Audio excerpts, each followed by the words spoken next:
Hello friends, स्वागत है आप सभी का हमारे चैनल पीके मंत्रा इंग्लिश क्लासेस पर। मैं हूं प्रभात कुमार सिंह और आज इस वीडियो में हम जानेंगे नाउन की जीरो से लेकर एडवांस लेवल तक जानकारी, उसके डेफिनेशन, उसके कार्ड्स। लेकिन हाँ, इसके लिए मैं 2 वीडियो बनाने वाला हूं क्योंकि एक वीडियो बहुत लंबा हो जाएगा।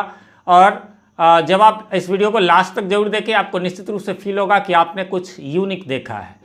और यदि पसंद आ जाए तो इसे लाइक जरूर कर दें, अपने फ्रेंड्स को शेयर भी कर दें। तो आइए, आपका ज़्यादा समय न लेते हुए चलता हूं इसके स्क्रीन पर। नाउन पार्ट 1 का यूँ तो ये वीडियो है, लेकिन आपको स्क्रीन पर अभी दिख रहा होगा पार्ट्स ऑफ स्पीच। तो एक्चुअली आप सब जानते होंगे पार्ट्स ऑफ स्पीच के अंतर्गत ही जो है वो नाउन भी आता है। और इसीलिए मैं पहले, चूँकि पार्ट्स ऑफ स्पीच एकदम छोटा सा डेफिनेशन होता है कि हम सारे noun, pronoun, adjective, verb, adverb ये सब हम लोग पढ़ लेते हैं। लेकिन जब कोई पूछ देता है कि पार्ट्स ऑफ स्पीच क्या है तो हम नहीं बता पाते, जबकि छोटा सा डेफिनेशन है, छोटा सा। इसके थोड़ा सा हम लोग इसको 1 से 1.5 मिनट में समझ लेंगे, फिर हम लोग आगे नाउन की ओर चलेंगे। तो जैसा कि आप देख सकते हैं, यहाँ लिखा हुआ है ऑल द वर्ड्स, है ना, ऑल द वर्ड्स। यहाँ पर all the words in English are divided, यानी जितने भी वर्ड्स हैं इंग्लिश में उनको बांटे जाते हैं इनटू 8 ग्रुप्स, यानी 8 समूहों में, according to the work they do in a sentence, है ना, जो एक काम वाक्य में जो वो काम करते हैं उसके अनुसार। Each group is called a part of speech, हर एक ग्रुप को हम लोग जो है पार्ट ऑफ स्पीच कहते हैं। चलिए, हिंदी में इसका दे दिया। एक्चुअली ये जो है वो आपको स्क्रीन पर जो ये दिख रहा है, यहाँ लोगो भी होगा। और आगे जब हम लोग चलेंगे तो ये देखेंगे कि ये जो है हमारा नोट्स है एक्चुअली, है ना, तो उसी में से डायरेक्ट मैं आपको पढ़ा रहा हूँ। तो हिंदी भी मैं दे देता हूँ। अर्थात इंग्लिश के सभी वर्ड्स को उनके द्वारा किए जाने वाला कार्य के अनुसार, ठीक है, उसे जो है वो 8 समूहों में या भागों में बांटा गया है। प्रत्येक भाग या समूह को पार्ट्स ऑफ स्पीच कहा जाता है। अब इसको ये तो हो गया, चलिए डेफिनेशन में। अब इसको समझते हैं कि आखिर ये क्या कह रहा है। तो आप कोई भी सेंटेंस लिख लो, है ना, कोई भी सेंटेंस आप लिख लो। मान लो दिस इज़ ए बैग, ठीक है। अब ये सेंटेंस है, यहाँ पर आप देखेंगे हर वर्ड जो है वो कोई ना कोई पार्ट ऑफ स्पीच है। कहेंगे सर ये कौन सा पार्ट ऑफ स्पीच है, ये तो इसमें आर्टिकल्स नहीं है, ये अंदर तो होता है। तो हाँ, मैं बता दूं आपको, ये जो है वो एडजेक्टिव के अंतर्गत ही आता है।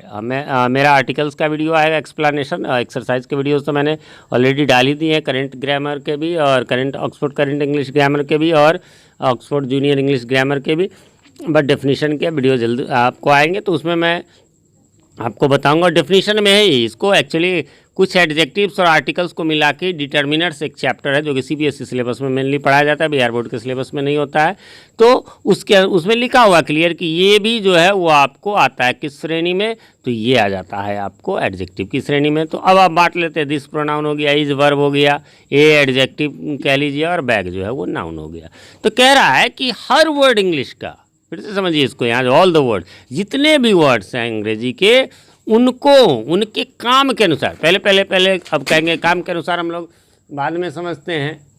हम लोग पहले जो है वो ये समझते हैं कि उनको जो है काम को अभी छोड़ देते हैं। कहने का मतलब है कि जितने भी वर्ड्स हैं इसमें आपको 1 2 3 4 ये this is a bag 4 word हुए। ये चारों वर्ड कोई ना कोई पार्ट ऑफ स्पीच है, यानी हर वर्ड एक पार्ट ऑफ स्पीच है, ठीक है, जैसा मैंने कहा ये एडजेक्टिव। अब समझिए, तो अब इसमें जो मैंने अभी बीच में कहा कि according to the work they do in a sentence. अच्छा, आपसे मैं पूछता हूँ कि भाई साहब बताओ वाटर मीन्स क्या होता है। आपका जवाब, मुझे लगता है आप में से ज़्यादातर का जवाब होगा वाटर मीन्स पानी होता है। बिल्कुल भाई साहब, पानी होता है, मैं ये नहीं कहता हूँ कि नहीं होता है। ये नाउन होता है, पानी मटेरियल नाउन। लेकिन वाटर मीन्स पानी पटाना भी होता है भैया, ठीक है, पानी डालना, पानी पटाना, जो भी कहो आप। जैसे कि प्लांट द प्लांट्स, यानी वाटर द प्लांट्स, यानी पौधों को पानी दो। अब कहेंगे सर इरिगेशन भी तो होता है। हाँ, वो खेतों के लिए होता है। नॉर्मली आप एक सिंगल पौधों को पानी दे रहे हैं तो वाटर होता है। आप डस्ट मीन्स क्या जानते हैं? डस्ट मीन्स हो गया आपको धूल। चलिए भैया, ये तो आप जानते ही, ये नाउन है, मटेरियल नाउन, लेकिन डस्ट मीन्स धूल झाड़ना भी वर्ब भी है। यही नहीं, आपको मैं बता दूँ, सो वर्ड आप जानते होंगे, सो के क्या मीनिंग होते हैं? सो मीन्स इसलिए, तो वो एडवर्ब हो गया। अब जरा गौर करेंगे, सो माने ऐसा तो एडजेक्टिव हो गया।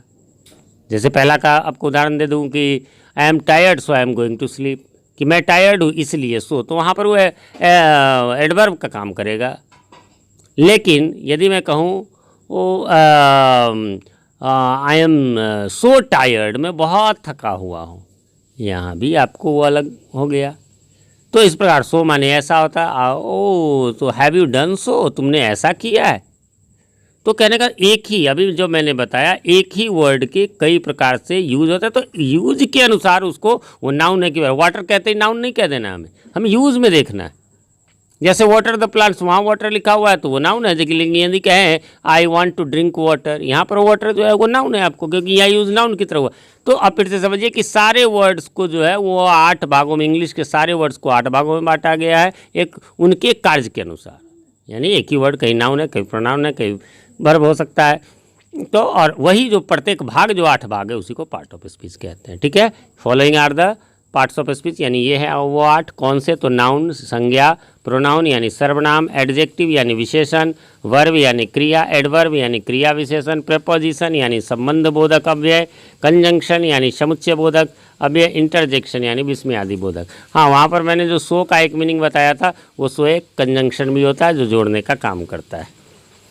उम्मीद करता हूँ थोड़ा समय ज़्यादा लग गया, मैंने 1-1.5 मिनट कहा था, लेकिन इसमें 5 मिनट लग गए। लेकिन अब आपका क्लियर हो गया होगा। कोई कन्फ्यूज़न हो तो आप कमेंट करें, मैं रिप्लाई थोड़ा देर से ही सही लेकिन देता जरूर हूँ। अब आ जाइए, इसमें जो है वो हम बात करने वाले हैं नाउन की, चूँकि वीडियो का टाइटल तो नाउन ही था। नोट्स में भी चूँकि मैं पहले पार्ट्स ऑफ स्पीच पढ़ा लेता हूँ, आपने ऊपर देख लिया, और उसके बाद ही नाउन पढ़ाता हूँ, तो उसी के अकॉर्डिंग जो है अब नाउन। भाई साहब, नाउन की परिभाषा आप सबको पता होगा, जो यहाँ दिया हुआ है। Noun is the name of person, place, animal और एनिमल और थिंग, या कहिए फीलिंग, आइडिया, अर्थात किसी व्यक्ति, वस्तु, स्थान आदि के नाम को जो है संज्ञा कहा जाता है। ये डेफिनेशन आपने बचपन से पढ़ी होगी। चलिए ठीक है, ख़राब नहीं है लेकिन क्लियर नहीं है। अगला जो है वो मोर क्लियर है, क्लियरर है। A noun is a naming word, कि नाउन क्या है? नेमिंग वर्ड है, नाम बतलाने वाले हैं। उससे भी ज़्यादा बढ़िया है, a noun is the name of anything, यानी अर्थात किसी भी चीज़ के नाम को संज्ञा कहा जाता है। इसी डेफिनेशन को मैं पीके मंत्रा लिख देता हूँ, यानी प्रभात कुमार का मंत्र है। यानी मैंने रिसर्च करके लॉ को, रूल को जो है, लॉ गलत मैंने बोल दिया, रूल को एक्सप्लेन करने के लिए मैंने इजी वे बनाया। ऐसा मेरे वीडियोज़ में आपको पीके मंत्र आज मिलते रहेंगे, यानी प्रभात कुमार का मंत्र मिलता रहेगा। चलिए, सबसे बड़ी बात जो है वो यहाँ पर आपको दिख रहा होगा इसी में, कि दुनिया में, अब ध्यान से समझेंगे, दुनिया में जितनी भी चीज़ें हमें दिखाई देती हैं और कुछ चीज़ें जो हमें नहीं भी दिखाई देती हैं, यदि उनका कुछ नाम है तो वह नाउन है। कुछ भी आपको, चलिए अब जहाँ आप होंगे, आप यदि अपने कमरे में हैं, देखो क्या क्या आपके कमरे में, आपके रूम में है फ़ैन, यानी वो भी नाउन है। आपके में रूम में वॉल्स है, दीवार है, नाउन है। आपके रूम में बेड है, वो भी है। बेड पे बिछा रखा हुआ पिलो भी नाउन है, यानी तकिया। बेडशीट है, चादर है, वो भी नाउन है। उसमें जो है वो गद्दा है, मैट्रेस है, वह भी जो है आपका नाउन है। कोई आईना है, वो नाउन है। स्विच बोर्ड नाउन है, उसमें लगा हुआ एक एक स्विच नाउन है। बल्ब लगा हुआ है, वो जो है सो नाउन है। यदि कालीन बिछा हुआ है नीचे, वो नाउन है। कुछ भी, आप क्लास में हो तो बेंच नाउन है, डेस्क नाउन है, black board, white board noun है, फैन नाउन है। आपके स्लीपर, चलो अपने पे आ जाओ, आप वहाँ क्या देख पा रहे हैं? आपने शर्ट पहना है, स्कर्ट पहना, जो भी पहना है, वो सब नाउन है। ये नहीं आपका पार्ट्स ऑफ बॉडी जितना भी है, आईब्रो है, आई है, फोरहेड है, हेयर है, ईयर है, नोज़ है, टीथ है, चेस्ट है, कुछ भी है, फिंगर है, फिंगर में भी अलग अलग नाम है, सब नाउन है। यानी भाई साहब, फिर से एक बार लास्ट लाइन की, दुनिया में जितनी भी चीज़ें हैं उनका यदि कोई नाम है, जो ये थर्ड ये कहता है, जो यदि उनका नाम है तो वो नाउन है। अच्छा, एक बात और, अभी आप कहेंगे सर जो दिखाई देता है, जो नहीं दिखाई देता। चलिए भाई साहब, फ़ैन यदि ऑन होगा आपके कमरे में अभी, तो आपको कुछ लग रहा होगा, फीलिंग, तो हाँ भाई एयर आ रही है। अरे कुछ आ रही है, आप तो देख नहीं पा रहे हो, उसका नाम क्या है? एयर, वो भी नाउन है। चलो भैया, अरे भैया क्या करे, ऊपर वाला ही जानता है। अब भैया ऊपर वाला, भगवान, अल्लाह, वाहेगुरु, भाई साहब कभी देखा किसी ने? नहीं देखा ना, लेकिन उसका नाम है ना ऊपर वाला, भगवान, अल्लाह। यानी भगवान, अल्लाह जो है वो भी नाउन है। तो जो चीज़ें हमें नहीं भी दिखाई, भूत नहीं देखा, वो भी नाउन है। क्या तो जो कुछ भी है जो हमें दिखाई दे रही है हमारे सामने है, यदि उसका एक नाम है तो वो नाउन है, जो नहीं भी दिखाई दे रही है यदि उसका भी नाम है तो वो भी नाउन है। उम्मीद करता हूँ नाउन का इससे बेहतर डेफिनेशन आपको जो है वो नहीं मिलेगा। और इसमें जो है वो हम चलेंगे अब थोड़ा आगे और इसके जो है काइंड्स के बारे में हम लोग चर्चा करेंगे, लेकिन चलिए शुरू कर लेते हैं। तो इसमें मैं क्या कर रहा हूँ कि जो मेन काइंड्स होते हैं वो 5 काइंड्स, उसके वीडियो मैं पार्ट 2 में दूंगा, इसलिए कि वो जो है वो बड़ा है 5 काइंड्स। तो हम लोग यहाँ शॉर्ट में 3 काइंड्स वाले मॉडर्न क्लासिफिकेशन के बारे में जो हम लोग जान लेते हैं वो क्या। और हाँ, उससे भी ज़्यादा फिर से पीके मंत्रा है, लेकिन चलिए इस पीके मंत्रा को मैं वीडियो 2 में बताऊंगा। यहाँ पर आ जाइए, देख लीजिए क्या कहता है modern classification of the noun. Modern एक तो हो गया आपको जो ट्रेडिशनल ग्रामर है, जो पारंपरिक व्याकरण, और ये मॉडर्न। मॉडर्न में 3 ही भेद बताएंगे और वो हम लोग पढ़ेंगे। फिर मैं बोल रहा हूँ अगले वीडियो में 5 काइंड्स हम पढ़ेंगे ट्रेडिशनल ग्रामर के अनुसार। इसमें मॉडर्न इंग्लिश ग्रामर में नाउन को 3 भागों में बांटा गया है। पहला प्रॉपर नाउन यानी जातिवाचक संज्ञा, व्यक्तिवाचक संज्ञा। काउंटेबल नाउन यानी कि गणनीय संज्ञा जिसको गिन सकते हैं। अनकाउंटेबल नाउन यानी अगणनीय संज्ञा जिसको नहीं गिन सकते हैं। ठीक है, तो चलिए अब इसमें जो है हम लोग जानते हैं पहला प्रॉपर नाउन। प्रॉपर नाउन क्या है? Proper noun is the name of a particular यानी खास पर्सन, प्लेस, एनिमल और थिंग। क्या समझे? यानी ये प्रॉपर नाउन जो है वो किसी भी पर्टिकुलर, नाम तो बहुत सारे लेकिन उसमें एक पर्टिकुलर, जैसे मान लीजिए डॉग कॉमन है, पूरी दुनिया में होते हैं, बट यदि मैं कहूँ टॉमी, मैं कहूँ शेरू, एक पर्टिकुलर नेम हो जाएगा और वो प्रॉपर नाउन हो जाएगा। बॉयज़ बहुत सारे हैं बट मैं कहूँ मोहन, वो पर्टिकुलर हो जाएगा। एक और बड़ी बात जो मैं आपको बताऊंगा, अगला वीडियो आप बिल्कुल मिस करना मत करना, सॉरी, क्योंकि उसमें जो मैं बताने जा रहा हूं, जैसे एक सवाल मैं यही छोड़ के जा रहा हूं आपको कि ये बताइए, मान लीजिए मोहन मैंने कहा, मोहन प्रॉपर नाउन है या कॉमन नाउन? क्योंकि कॉमन नाउन तो इसी वीडियो में बताना है, तो ज़्यादातर लोगों को लगेगा हाँ भाई प्रॉपर नाउन है, कहेंगे 99%। लेकिन फिर जब मैं अगला सवाल कर देता हूँ अपने स्टूडेंट्स से, अच्छा बताओ भाई ये भी मोहन है वो भी मोहन है। मान लो मेरे कोचिंग में काजल नाम के 3 लड़कियाँ पढ़ रही है, इस बार आदित्य नाम के 3 लड़के पढ़ रहे हैं। अब भैया मैं कहूँगा आदित्य तो ये तो 3 है, कहाँ कोई खास हो गया? तो फिर वो कंफ्यूज आते, कहते हैं हाँ सर कॉमन है, लेकिन नहीं वो है प्रॉपर। कैसे है ये क्लियरिफिकेशन आपको अगले वीडियो में मिलेगा। चलिए एग्जांपल में आ जाते हैं प्रॉपर नाउन के। तो मुजफ्फरपुर हो गया जो मेरा शहर है, बालूघाट जो मेरा मोहल्ला है, आपका मोहल्ला शहर भी हो जाएगा, इंडिया हो गया है ना, जनवरी महीने का नाम हो गया, होली है ना, रामायण ये बुक का नाम हो गया, the times of India newspaper का। तो नेम है ना किसी चीज़ का, इसलिए नाउन तो है, उसी में प्रॉपर स्पेशल नेम है इसलिए, या पर्टिकुलर नेम है इसलिए। यहाँ मैं कुछ पॉइंट्स दिया हूँ। प्रॉपर नाउन हमेशा कैपिटल लेटर से शुरू होता है, हमेशा बड़का ABCD में। मान लीजिए किसी का नाम है मोहन कुमार सिंह, तो M कैपिटल मोहन का, कुमार का K कैपिटल और सिंह का S कैपिटल। यह सिंगुलर रहता है हमेशा और सिंगुलर वर्ब लेता है, यानी वर्ब भी सिंगुलर लगेगा जब सिंगुलर होगा। तो इसके पहले प्राय आर्टिकल से बचा जाएगा, मतलब प्राय इसके पहले आर्टिकल नहीं लगता। ठीक है, जनरली हम लोग इसके पहले ये अंदर लगता है, स्पेशल केस में लगता है, वो हम लोग आगे बात करेंगे। चलिए अब है काउंटेबल नाउन। और काउंटेबल नाउन नाम से ही क्लियर है कि गणनीय संज्ञा यानी the noun which can be counted, यानी जो नाउन जिसको गिन सकते हैं इज कॉल्ड काउंटेबल नाउन।